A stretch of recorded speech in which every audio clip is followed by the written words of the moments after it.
Welcome to our channel. आज हम देखेंगे 1.6 क्लास 9 का चैप्टर फर्स्ट मैथमेटिक्स का ये लास्ट एक्सरसाइज है। इसमें क्या करा है, आपको इस नंबर को सोल्व करना है। सोल्व कैसे करेंगे, देखिए ये 64 की पावर 1/2। देखिए आपने पहले नंबर देखे होंगे 2 की पावर 2, 3 की पावर 2, 3 ऐसे नंबर देखे होंगे, लेकिन आपने 1/2 नहीं लिखा होगा। तो इसका मतलब क्या है, 1/2 का मतलब होता है सिंपल रूट। ठीक है, सिंपल रूट होता है। ठीक है, और इसका मतलब होता है ये क्यूबिक रूट, मतलब यहाँ पे 3 लिखा होता है, यहाँ पे 2 हम लिखते नहीं, ऐसा ऐसा होता है। तो क्या होता है यहाँ पे ऐसे नंबर्स हमको चूज करने हैं कि उनका पेयर बन जाए, 2 का पेयर। यहाँ पे करना है 3 है तो यहाँ पे 3 का पेयर बन जाए। अगर यहीं पे अगर 5 होता तो यहाँ पे 5 का पेयर बनाते हैं। देखिए कैसे करेंगे, देखिए कैसे करेंगे। रूट्स ये जो 64 है, हम 64 को कैसे ले सकते हैं, 8 into 8। तो ये पेयर बन गया 2 का, ये 2 नंबर था, 1/2 था, ये 2 का पेयर बन गया।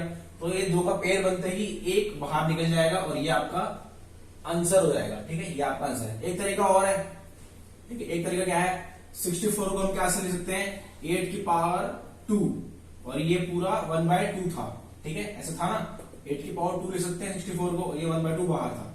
और इसको कैसे ले सकते हैं, 2 into 1/2। 2 से 2 जाएगा, यहां क्या बचेगा 8 की पावर 1, तो इसका आंसर आ गया 8। ठीक है, ये आपका हो गया पहला पार्ट। थर्ड पार्ट देखिए सीधे 125। मैंने ऐसे लिखा कैसे, देखिए 125 को हम सीधे करेंगे एलसीएम। 5 से करेंगे 25 बार में जाएगा,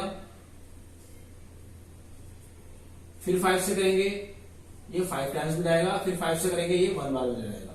तो ये क्या होगा, 3 पेयर। 3 का पेयर मतलब क्या है, इसको कैसे लिखते हैं हम, 5 की पावर 3। तो इसको कैसे लिख सकते हैं हम, 5 की पावर 3 और बाहर हमारा 1/3 पहले से था ही। तो ये क्या होगा, 5 की पावर 3 इंटू 1/3। तो ये 3 से 3 कैंसिल हो जाएगा और बचेगा 5 की पावर 1। तो ये क्या होगा 5। तो इसका आंसर क्या आ गया 5। ऐसे आपको सोल्व करना है। तो इसके बाद देखेंगे क्वेश्चन नंबर 2। ठीक है, इसका आप नोट करिए। ठीक है, आपने नोट कर लिया होगा। अब देखिए क्वेश्चन नंबर 2 के कुछ पार्ट्स।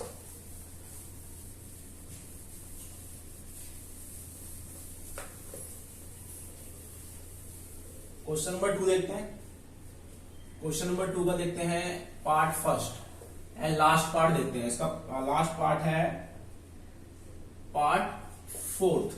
फर्स्ट पार्ट क्या कहता है, 9 की पावर 3/2 और ये कहता है 125 की पावर -1/3। इसको आपको क्या करना है, सोल्व करना है।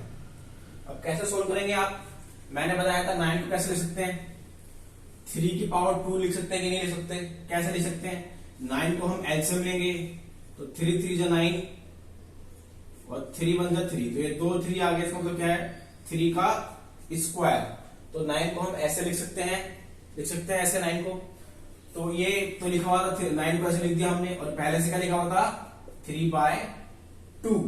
तो इसको क्या होगा, ब्रैकेट खोलेंगे 3 की पावर 2 इंटू 3/2। 2 से जाएगा क्योंकि ये ऊपर नीचे लिखा हुआ है। ठीक है, और बचेगा 3 की पावर 3। तो मतलब क्या है इसका 3 इंटू 3 इंटू 3। तो इसकी वैल्यू क्या हो गई 27। ठीक है, ये आपका सॉल्यूशन हो गया इसका। अब देखिए पार्ट लास्ट का आंसर। देखिए मैंने ये बीच में गैप को छोड़ रहा हूं, बीच के पार्ट क्यों नहीं करा रहा, क्योंकि ये सेम पार्ट है, ये थोड़ा डिफरेंट है तो मैं इसको करा रहा हूं। ठीक है, क्या है, इसको हम कैसे ले सकते थे, हमने करा था इसका एलसीएम।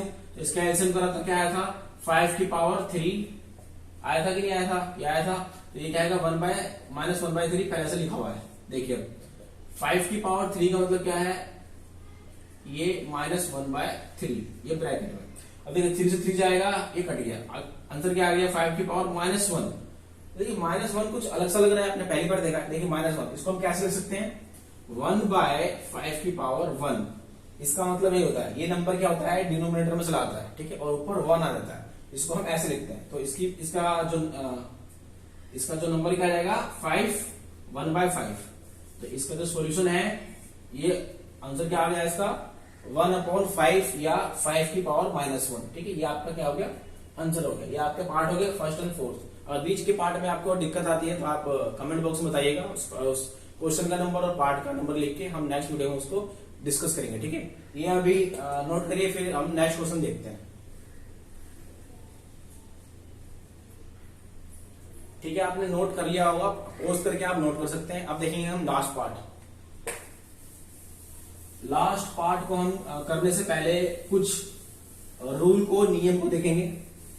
मल्टीप्लिकेशन और डिवाइड के नियम अगर उनके बेस सेम है तो देखिए क्या, देखिए अगर कोई नंबर लिखा होगा, मान लीजिए 2 और 2 की पावर समथिंग कुछ भी लिखी हो, मान लीजिए 4 लिखा हो, और ये मल्टीप्लाई में हो, और यहां लिखा हो 2 की पावर 3, तो हम डायरेक्ट कैसे करेंगे? आप ऐसे करेंगे कि इसको खोल लीजिए, फिर इसको खोल लीजिए, सबको मल्टीप्लाई कर दीजिए, ऐसा भी कर सकते हैं। लेकिन इसका आसान तरीका क्या है, रूल क्या है? अगर ये देखिए, इसको क्या कहते हैं हम? इसको कहते हैं हम बेस, और ये जो दोनों है इसको कहते हैं हम पावर। इसको पढ़ते कैसे हैं? 2 रेज टू पावर 3, ठीक है। ये बेस है, ये पावर है। देखिए यहां पे बेस क्या है? सेम है। अगर बेस सेम हो तो मल्टीप्लाई में, ये कंडीशन ध्यान रखिए, अगर बेस सेम हो 2 और मल्टीप्लाई हो तो जो इनकी पावर्स हैं आपस में जुड़ जाती हैं। बेस यूनिक बन जाएगा, सेम बन जाएगा, और पावर्स क्या होंगे? प्लस हो जाएंगे। तो क्या इसका आंसर आएगा? 4 और 3 7। तो ये इसका आंसर आ गया, सीधे आप कर सकते हैं। और एक नियम और है, एक नियम है, अगर यही संख्या 2 डिवाइड की पावर 4 2 की पावर 3 ऐसा हो, या 2 की पावर 4 अपॉन में 2 की पावर 3 हो, ये दोनों डिवाइड ही है। तो ये अगर डिवाइड में हो और बेस आपका सेम हो तो पावर क्या होती है? माइनस हो जाती है। बेस सेम रहेगा, पावर क्या होगा आपका? माइनस हो जाएगा। तो आंसर क्या आ गया? 2 की पावर 1, मतलब आंसर 2। इसमें क्या आया था? 2 की पावर 7। क्यों? क्योंकि इसका जो पावर है ऐड हो गए थे मल्टीप्लाई में। ध्यान रखना है बेस हमेशा सेम हो, ठीक है। ये आपका आ गया। अब देखेंगे हम इसके क्वेश्चंस। ये आपको ध्यान रखना है, नोट कर लीजिए, नोट करना है तो।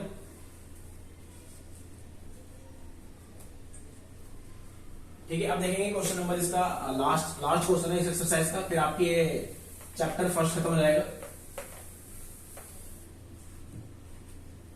इसका पहला क्वेश्चन क्या है? सिंप्लीफाई करना है हमें।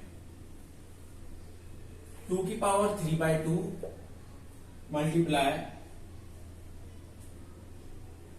ये 3/2 यहाँ पे 2/3 है, मल्टीप्लाई 2 की पावर 1/5। इसका मतलब क्या है? इसका मतलब होता है मल्टीप्लाई। इन दोनों को क्या है? मल्टीप्लाई दिया हुआ है। अब देखिए मैंने क्या बताया था आपको, बेस यहाँ पे सेम है, ये बेस और ये बेस आपका सेम है, और ये क्या है? पावर्स है। पावर्स देखिए कैसी है, तो पावर आपकी क्या है? अलग अलग, बेस सेम है, और ये मल्टीप्लाई है। तो इसका मतलब क्या है? हम इन दोनों को ऐड कर देंगे, पावर्स को ऐड कर देंगे, बेस सेम रहेगा, पावर्स को ऐड कर देंगे 1/5। देखिए इसको हम सोल्व कर सकते हैं। आपने पहली क्लास में सीखा होगा पहले 1/5 कैसे सोल्व करते हैं। इन दोनों का मल्टीप्लाई हम यहाँ लिख देंगे 15। ये कितनी बार टेबल में आता है? 5 बार के टेबल में आता है, तो 5 को इससे मल्टीप्लाई करेंगे 10 आएगा, प्लस में कितनी बार में आता है? 3 टाइम्स में जाता है, 3 को इससे मल्टीप्लाई करेंगे 3 आएगा, तो क्या आंसर आ गया? 13/15, ठीक है। तो इसकी वैल्यू क्या आ गई? 2 की पावर 13/15। तो ये आपका क्या आ गया? सॉल्यूशन इसका। ये क्या है? सोल्व कर दिया आपने, ठीक है। आपने पहला पार्ट देख लिया होगा कैसे निकला आपका। इसको हमने प्लस करा बेसिक तरीके से, जैसे हम बचपन में करते थे, ठीक है। अब देखेंगे हम इसका पार्ट लास्ट, या फिर जो इसका यूनिक पार्ट है, डिफरेंट पार्ट थोड़ा औरों से, वो देखेंगे। हम देख लेते हैं इसका पार्ट थर्ड। क्या कहता है?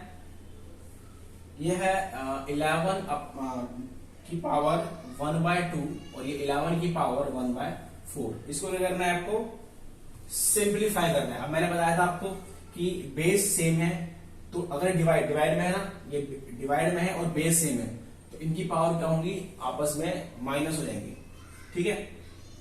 तो देखिए 11 सेम रहेगा बेस, 1/2 माइनस 1/4। सिंपल वैसे करेंगे, आपको एलसीएम लेना है 1/2 अपन 1/4, इन दोनों का एलसीएम लेना है 4 आएगा। 2 को देखना है कितनी बार में आता है, ये 2 के टेबल में कितनी बार में आता है? 2 बार में आता है। 2 को इससे मल्टीप्लाई करें 2 आएगा, ये 1 बार में आता है, यहाँ पे 1 आएगा, तो ये 1/4 आंसर आएगा। तो क्या आ गया इसका आंसर? 11 की पावर 1/4। तो ये आपका आ गया आंसर इसका, ठीक है। तो ये आपके थे 1.6 आपका था। अगर इसमें भी आपको किसी पार्ट में दिक्कत हो तो आप हमें कमेंट बॉक्स में लिख दीजिएगा, हम नेक्स्ट वीडियो में इसको डिस्कस कर लेंगे। तो आपकी ये वीडियो यहाँ पे समाप्त होती है। अगर आगे हम देखेंगे चैप्टर सेकंड। ठीक है, थैंक यू स्टूडेंट्स।